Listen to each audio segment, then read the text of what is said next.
Go. Okay, today I'm going to talk to you about glaze so you can start glazing your clay pieces and then I can get them fired for you.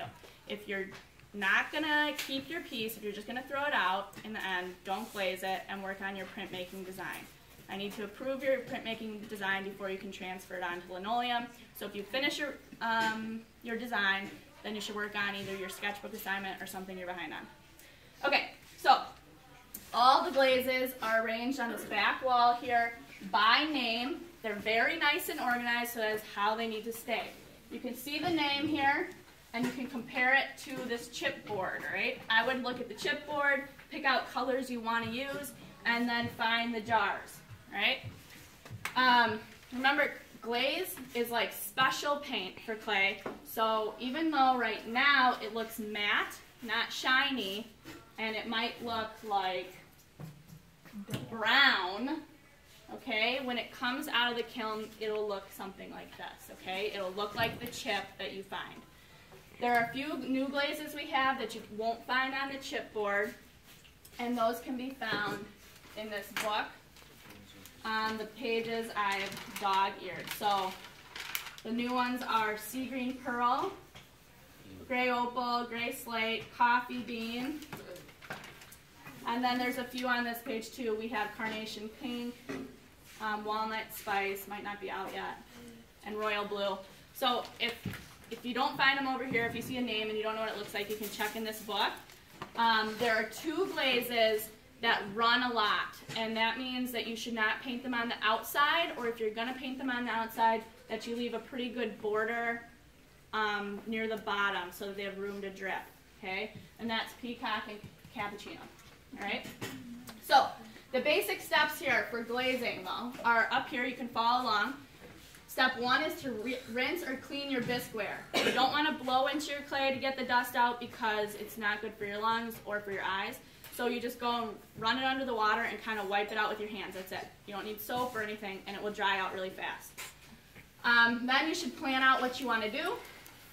Next is to mix up the glaze. So when you open it, some of them will be like really well done. They're good.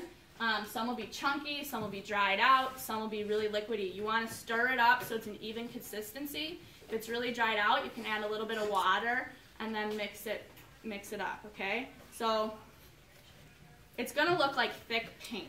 It should. Okay, so this is a good mixed up glaze, all right? And then you're going to want to glaze the inside of your clay piece first. Why do we want to glaze the inside first? So we're not grabbing wet. Yeah, so you don't have to touch it. It's like if I glaze the outside and then I have to go glaze the inside, I'm going to end up touching it and maybe smudging it or messing it up. So glaze the inside first. You want to have 3 coats of your glaze to make sure that it's evenly covered. You know, you glaze it once, let it dry, glaze it again, let it dry. It dries really fast, so you don't have to worry about it taking too long. Once it's dry, you just take your finger and you're going to want to rub out any like chunks or pits, okay? So any chunks or pits you rub out with your finger. And if you have a design with lots of texture carved into it, the glaze might cover that texture up. If you can't see it after it's glazed, if it looks like it's been covered, you're going to want to go back and take a needle tool and scratch that design back in, probably, okay? Another thing you can do if you have like a really deep design is, like this person started doing it, they painted on their glaze and then they took a sponge up from the front counter, a wet sponge, and wiped away the glaze and it stays in the cracks. Now what they can do is take a sponge with glaze on it and go back over in a thinner layer trying to avoid those cracks, and they'll have 2 different colors going, okay?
urgent or something that is due and you are behind on.